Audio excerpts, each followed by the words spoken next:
রাজধানীর গুলশানের সাবেক সংসদ সদস্য শাম্মী আহমেদের বাসায় ৫০ লাখ টাকা চাঁদাবাজির অভিযোগে গ্রেফতার বিএনপি নেতা ইশরাক হোসেনকে ৭ দিনের রিমান্ড দিয়েছেন আদালত। শুনানি শেষে ঢাকা অতিরিক্ত chief metropolitan magistrate Ziadur Rahman এই আদেশ দেন।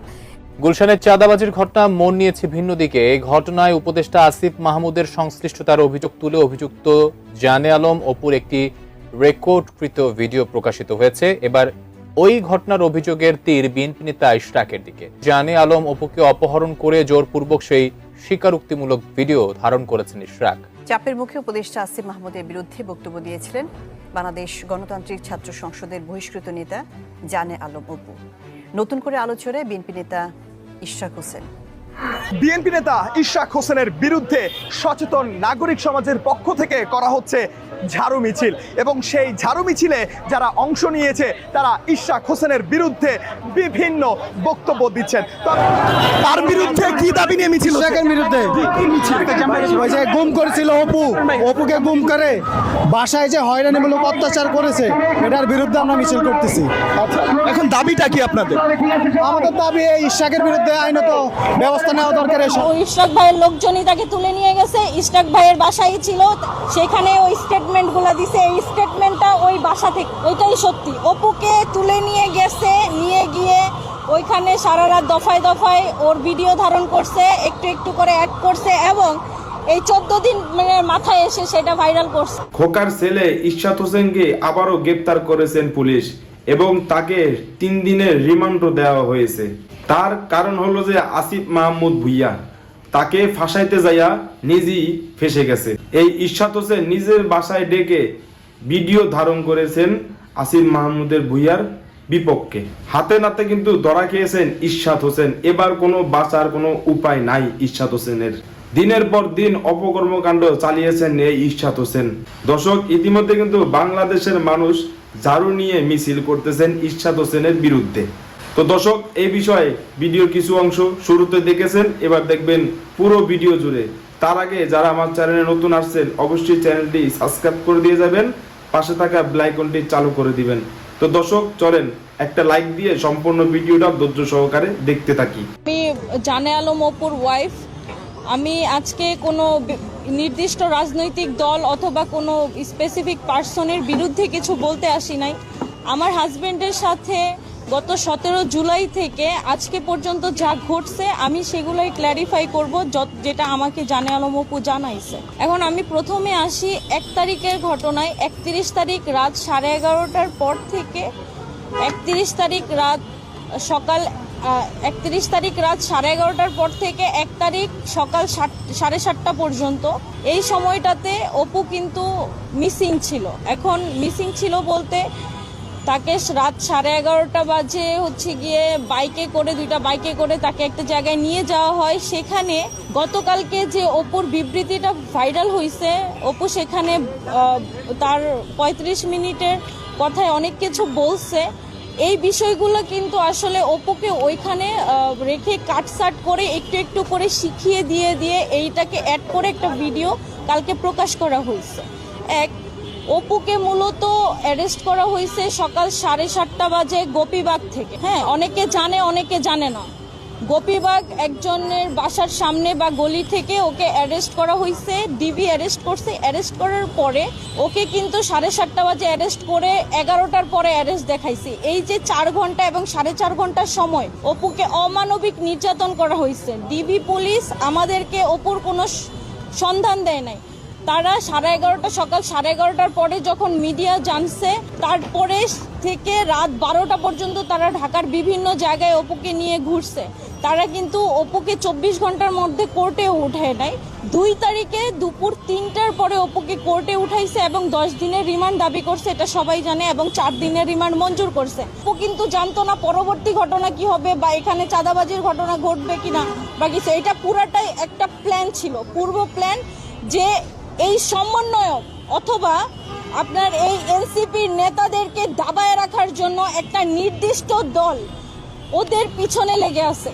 কারণ ওদেরকে ইউজ করে অনেক বড় একটা স্বার্থ সিদ্ধি করতে পারে অনেকগুলা দল। প্রত্যেকটা দলই তাদের এগেনস্টে কথাবার্তা লিখে তাদেরকে দাবায় কিন্তু তাদের স্বার্থ হাসিল করতে পারে।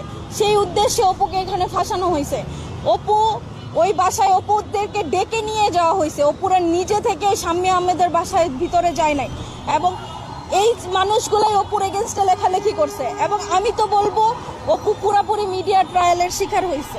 ঠিক আছে, এই যে অপুকে 4 দিন রিমান্ডে রাখছে একটা নাম বের করার জন্য, অপুকে রিমান্ডে রাখা ব্ল্যাকমেইল করছে। কিরকম ব্ল্যাকমেইল? 2000 পুলিশ হত্যা, এই প্রত্যেকটা হত্যা মামলায় অপুর নাম দিবে।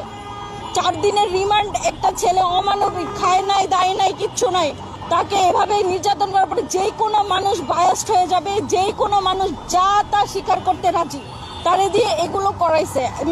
আমি একটু উত্তেজিত হয়ে যাচ্ছে, আমার কণ্ঠ অনেক বেশি জোরে হয়ে যাচ্ছে, তারপরেও আমি নিজেকে অনিরাপদ মনে করতেছি। এই আপনারা বলেন যে এতদিন পরে কেন এই ভিডিওটা আসলো? যে ভিডিওটা 1 তারিখ রাত্রেবেলা ধারণ করা হয়েছে সেটা 14 তারিখে কেন আসলো, 13 তারিখে কেন আসলো? এর পিছনে কার স্বার্থ থাকতে পারে? আপনারাই বের করেন। বাংলাদেশের মানুষ তো এখন বোকা না, সবই বুঝে। হ্যাঁ ঠিক আছে, আমি মানলাম অপুর দ্বারা একটা ভুল হয়ে গেছে, সে বুঝে নাই, তার জন্য আমি সবার কাছে ক্ষমা প্রার্থী। তো আমার আসলে এর বেশি কিছু বলার নাই, কারণ আমাকে অপু যা তথ্য দিছে আমি সেগুলোই আপনাদের সামনে বললাম। অপুর সাথে 8 তারিখে আমার দেখা হয়েছিল জেলখানায়, কাশিমপুর কারাগারে। তখন আমাকে অপু এই তথ্যগুলো দেয় যে আমাকে এরকম উঠায় নিয়ে যায় একটা বড়সড় ভিডিও বানানো হয়েছে, এটা যে কোনো সময় বের করতে পারে। যদি বের করে, তোমার যদি সম্ভব হয় তাহলে আমাকে নিয়ে কিছু একটা বইলো বা কাউকে খোঁজার চেষ্টা করো। এখন যখন ওই ভিডিওটা ভাইরাল হয়েছে তখন হচ্ছে গিয়ে তারা আমাকে খোঁজা শুরু করছে। এর আগে কিন্তু অপু কোনো আইনি সহায়তার জন্য কেউ আমার সাথে যোগাযোগ করে নাই। অপু কেমন আছে, কোথায় আছে, এটা জিজ্ঞেসও আমাকে কেউ করে না, এটা তাদের কাছে কোনো ব্যাপার না। কিন্তু স্বার্থে বা সবাই দূরে সরে যায়, স্বার্থে আবার সবাই কাছে আসে। এখন অপুকে যে 31 তারিখ রাত 11:30 থেকে 1 তারিখ সকাল 7টা পর্যন্ত ওকে কে আটকায় রাখছে, ওকে দিয়ে কে দফায় দফায় এরকম ভাবে একটু একটু করে ভিডিও রেকর্ড করছে। ভিডিও রেকর্ডে কিন্তু বুঝাই যাচ্ছে সামনে একজন বসে আছে। লাস্টের বা মাঝে 14-15 মিনিটের পরে, 35 মিনিটের ভিডিওটার কথা বলছি, 14-15 মিনিটের পরে বা লাস্টের দিকে দেখবেন অপুকে কেউ প্রশ্ন করতেছে, যেমন সাংবাদিকরা আমাকে প্রশ্ন করতেছে এরকম।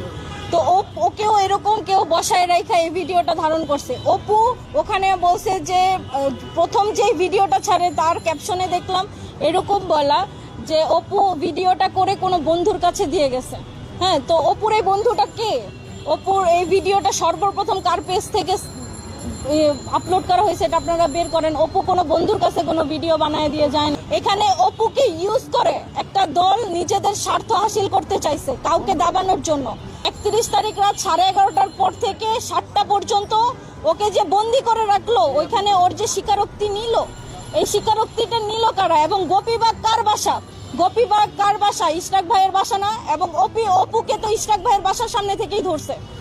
এবং আপনারা দেখেন কয়েকটা ছবি টবি ঘুরে বেড়াচ্ছে, এগুলো তো সব ইশরাক ভাইয়ের বাসাতেই। তো এখানে তো বলার সন্দেহর কিছু নাই যে অপুকে নিয়ে ইশরাক ভাই জোরপূর্বক এগুলো করাইছে।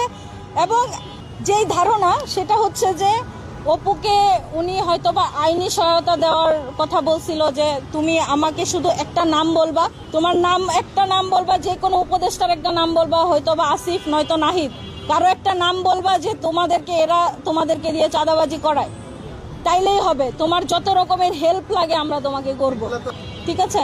এখন এই 31 তারিখের রাতে থেকে সকাল 7টা পর্যন্ত এই সময়টাতে অপু গোপীবাগই ছিল। গোপীবাগ থেকে অপুকে অ্যারেস্ট করছে। আপনারা ডিবির কাছ থেকে খোঁজ খবর নেন, ওনারাই তো বলবে ওরা কোত্থেকে নিয়ে আসছে। অপু ছিল গোপীবাগে আপনার সাদেক হোসেন খোকার যে বাসা, হ্যাঁ, সেখানে অবস্থানরত ছিল অপু সারা রাত। সেখানে ওই স্টেটমেন্টগুলো দিছে, এই স্টেটমেন্টটা ওই বাসা থেকে, এটাই সত্যি। অপুকে তুলে নিয়ে গেছে, নিয়ে গিয়ে ওইখানে সারা রাত দফায় দফায় ওর ভিডিও ধারণ করছে, একটু একটু করে অ্যাড করছে এবং এই 14 দিন মাথায় এসে সেটা ভাইরাল করছে। কেন করলো? এতদিন কেন করে না? এবং আপনারা প্রশ্ন করতে পারেন যে আপু আপনি এতদিন কেন এগুলো সামনে আনেন নাই? না, আমার পাশে কেউ ছিল না, আমি কাউকে চিনি না। এই যে মিডিয়া আপনারা সবাই সামনে আমার দাঁড়ায় আছেন, এতগুলো চ্যানেল, এইগুলোকে তো আমার ম্যানেজ করে দিছে অপুর দলের। যখন অপুর এনসিপির উপরে প্রশ্ন আসলো, যখন এনসিপির উপরে প্রশ্ন চলে আসলো, এনসিপির স্বার্থে চলে আসলো, তখন তারা আমাকে এখানে নিয়ে আসছে। আমি এতদিন এই কথাগুলো বলার মানুষ পাচ্ছিলাম না, আমি কাকে বলতাম? হ্যাঁ নাম তো আমি তো সেটাই বলতেছি যে সেটা ইশরাক ভাই